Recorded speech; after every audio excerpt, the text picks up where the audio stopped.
partners to identify those that are actually victims. Because people think that the human trafficking, there are no victims. I can tell you there are two types of victims. Number one, you've got the victims that are being forced into the sex trade. Young girls, young boys that think they're leaving home for adventure. Next thing you know, they're co-opted by pimps that force them in this kind of conduct and taken advantage of by Johns that have no respect for themselves and no respect for people that are being forced into this kind of behavior. So we're going to identify those people and not treat them as criminals, but treat them as what they truly are, victims.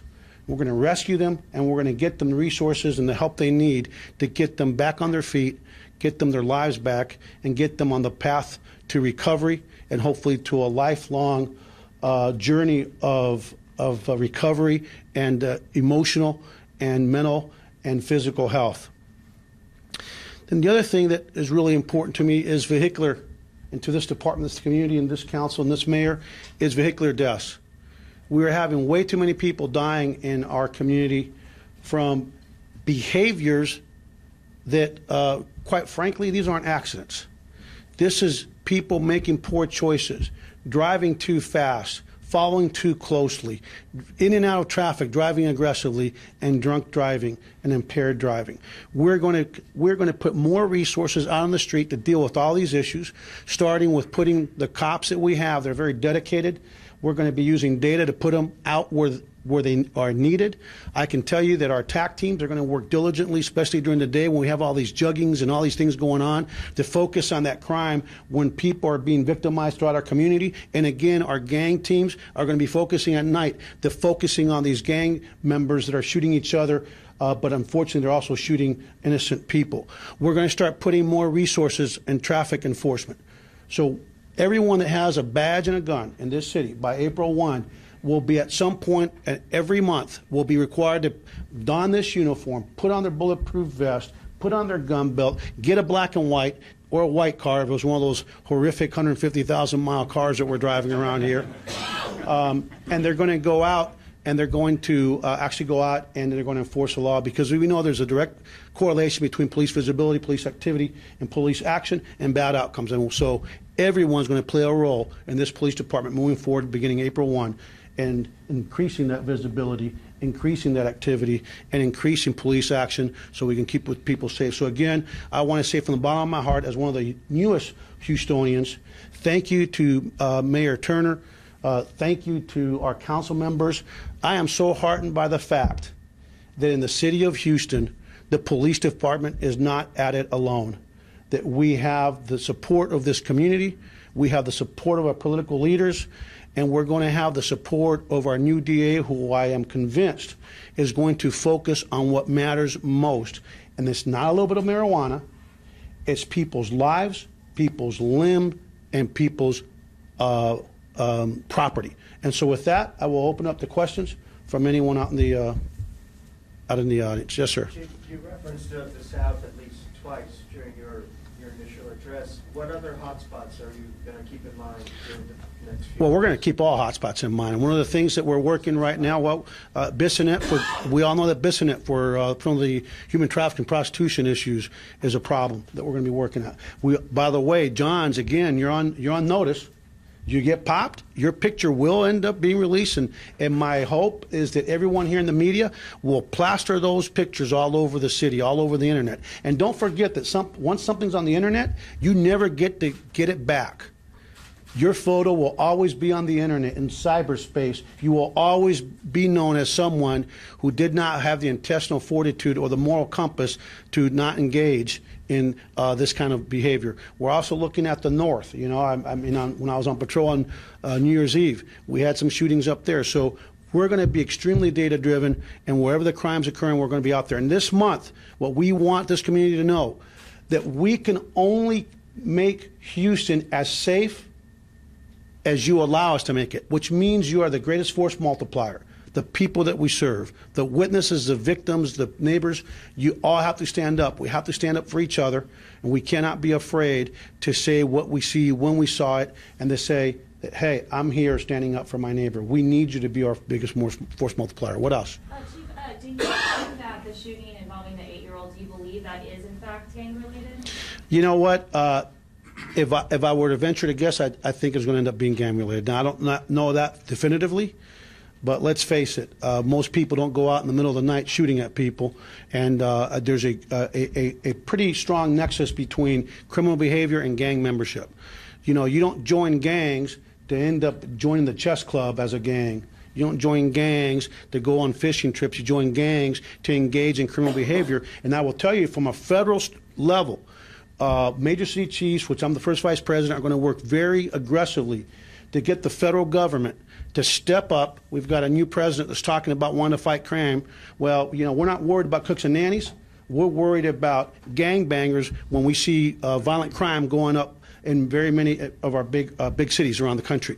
And so we're going to work really, really hard to try to get a new gang bill out of Congress that has been stalled over the last few years. And I think this is going to be the term that we're going to get a gang bill that will end up having us receive federal resources from prosecutorial, enforcement, and funding to combat gangs. So gang members that are used to getting slaps on the wrist in too many places in our country, I can tell you that I'm very certain, hopeful, and confident that we're going to end up getting a gang bill out of the Congress this term that's going to be going after hardcore gang members very aggressively. And a follow-up to that, just what makes you believe that it's usually gang-related? I'm not going to sit here and tell you, put out our case.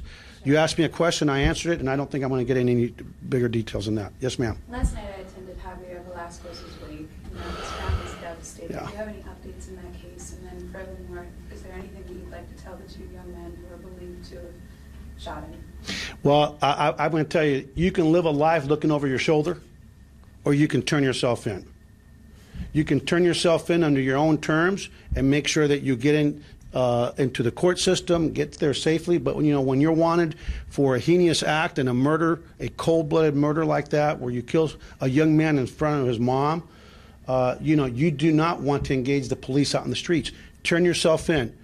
Somebody knows something on that case and on the case of my little 8-year-old Angel that was taken from us.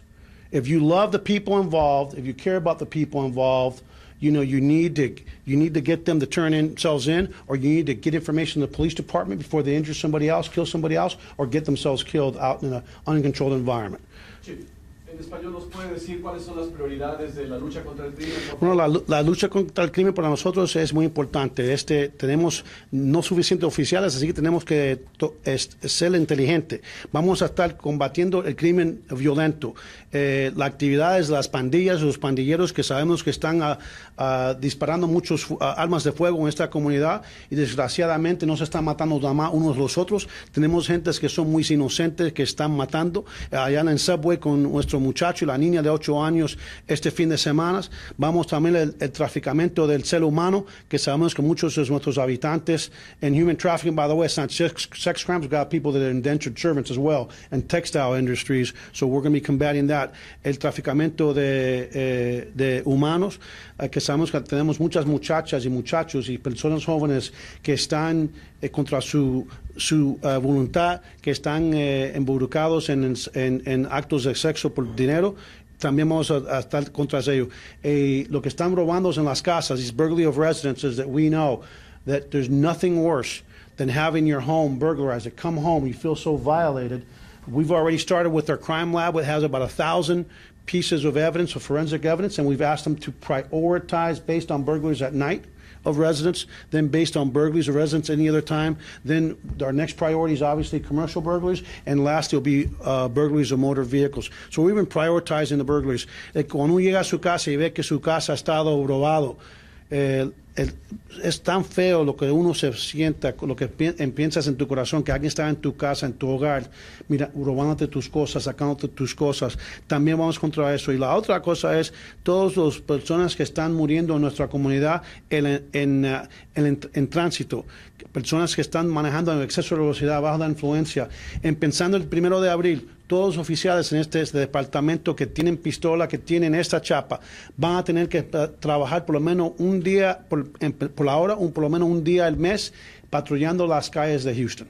Chief, ¿qué le diría a una persona que no tiene documentos, se acaba de meter a robar a su casa y... No tenga temor, llame al departamento de Houston. Aquí estamos para servirle. Yo llevo de jefe de policía 10 años ya y siempre he dicho, el único que tiene que tener temor a la policía local, al departamento de la policía aquí en Houston, en Austin, es el criminal. Si usted es víctima o es testigo, adelante, aquí estamos a sus órdenes. What else? Thank you. A question for Councilman Gallegos. Councilman, you know the undocumented community well because of the district you represent. Do you think that the outreach effort that this, the March on Crime also entails could help to, I don't know, make HPD remind this part of Houston's population that HPD is not ICE? Given the absolute confusion that we have at this point, do you think that could be a good opportunity? Yes, and in regards to La Lucha con Crimen, that basically is letting people know in the community that the HPD is here to help us. The mayor and the chief and council has stated many times that we are a welcoming city, so we welcome everyone. And there's no reason to fear HPD if you're documented or not documented. What's important is that if you see a crime, you need to report the crime. And HPD and the chief has stated, and his command staff are here to help the community. Again, if you're documented or not documented, if you see a crime, please report it, and they will work on that and to make sure that they hopefully find the criminal. Have you received any feedback from constituents precisely talking about the confusion that people have? Oh, yes. I mean, as a matter of fact, at public session for the last 2 weeks, we've had individuals come in, and they, of course, they are concerned with what's going on in Washington. They're concerned with what's going on in Austin. And I've stated at the Horseshoe that we are elected officials. We're here to represent all Houstonians. So I've encouraged them that, again, if they see a crime or they're victims of a crime, they need to step forward and report it to HPD without fear that they will be, punished or what have you if they're not documented. Thank you. ¿Lo puede decir en español, por favor? Sí, estoy diciendo que estamos aquí los concejales de la ciudad de Houston también con el alcalde. Estamos diciendo si eres víctima de un crimen, puedes reportar el crimen. Como dijo el jefe de policía Acevedo, que el HPD está aquí para representar toda la gente de Houston para que no tengan miedo de reportar el crimen. Tengo una pregunta. ¿Cómo van a conseguir la confianza de estas comunidades inmigrantes para denunciar crímenes ahora que la incertidumbre de las medidas migratorias son tantas?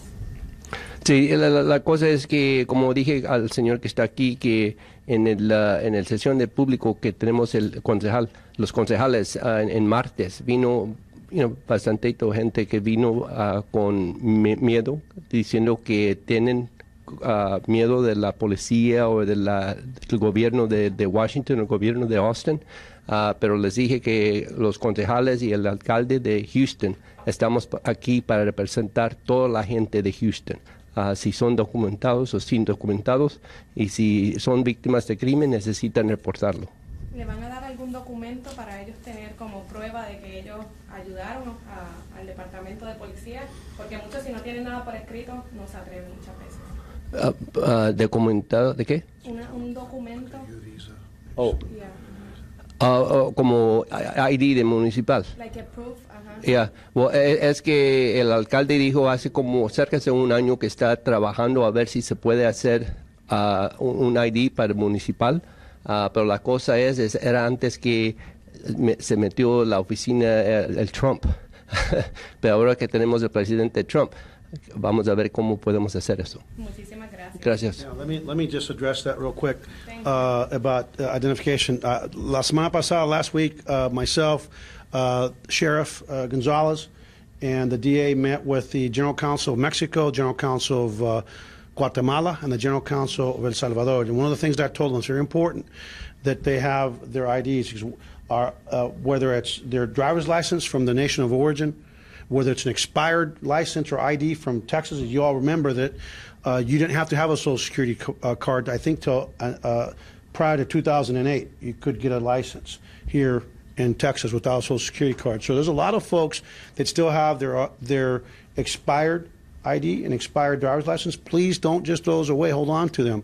The other thing, I told them that if they have a passport or their license from their nation of origin, or la matrícula consular from the different nations, that is maybe sufficient to be identified if you're stopped or contacted by law enforcement in order for us to be able to cite you and release you, because we want to be creative in terms of just IDing people, but we don't want to have to book people, not because they're undocumented or documented, but because we're just a department with very limited resources. Así que le digo a la comunidad que acuérdese, si tiene su identificación del estado de Texas o su licencia, aunque esté vencida, no la bote. Siga con esa licencia, esa identificación, porque todavía podemos usarlo para identificarlo, no tiene que llevarlo a la cárcel si tiene una multa o algo, te tiene que firmar. También si tiene su matrícula consular o su pasaporte o su licencia de su país, manténgala con usted. También tenga una cuenta de la electricidad, de utilidades, que es una cuenta que es el mes en que estamos, es también algo bueno de tener para poder identificar si está parando. La última cosa que quiero decirles, el Chief Curran, Chief Curran just explained to me that we average about 20 to 50 U-Visa applications a month, which means that it's either a week, which means it's a victim or a witness to a crime, and that has not fallen off. That means that our community, I think to me, it's some evidence that our community understands that they're in a city that is focused on what matters most, and that's public safety. Así que recibimos cada semana 20 a 50 aplicaciones para U-Visas, que son visas para los testigos y las víctimas del crimen, y eso los números siguen igual, nada ha cambiado. Así que eso me dice a mí que la confianza de este departamento con la comunidad inmigratoria sigue, todavía es fuerte, y nos tienen la confianza sabiendo que este jefe, este departamento está interesado en caerle atrás solamente al delincuente y no y apoyando a las víctimas, los testigos, y no estamos a la gente de la ICE. One more question and we're done, right? Thank you. Yes, ma'am. There was a lady robbery in front of the bank, and the robber just rolled over her twice, and her brain almost went out. That was in near Chinatown. There's a very high density area, and that lady seems like Hispanic. We just want to know that the hotspot, including the Chinatown area, because there's a high crime, and they just say that, yeah, everyone's concerned about that a lot. That's awesome. Yeah, you know what? Again, we are transitioning to a department that's going to be very much data-driven, intelligence-led. I'm not convinced that we've been as much data-driven in the past, but we will be. And so we will be able to know where the crime's occurring. We will be able to not just know from what's happening now, but if you do data analysis appropriately, there are some patterns to crime. There's some patterns that you can identify trends and patterns, and you can almost move into a predictive model where you might be able to determine, based on previous patterns of crime, what should we expect in any given month based on a deep dive and analysis of 3 to 5 years of crime data. So it's a transition in progress, but when we're done, I promise you we will be able to move resources around, not just on what's happening, but based on an analysis of what's happened historically at any given period of time throughout the year. So again, thank you very much, everybody, for coming, and we really appreciate you again to the community. We can't do it without you. We're only as good as the partnership we have with you all. Thank you again. And the council members will be around for one-on-ones. Thank you, sir.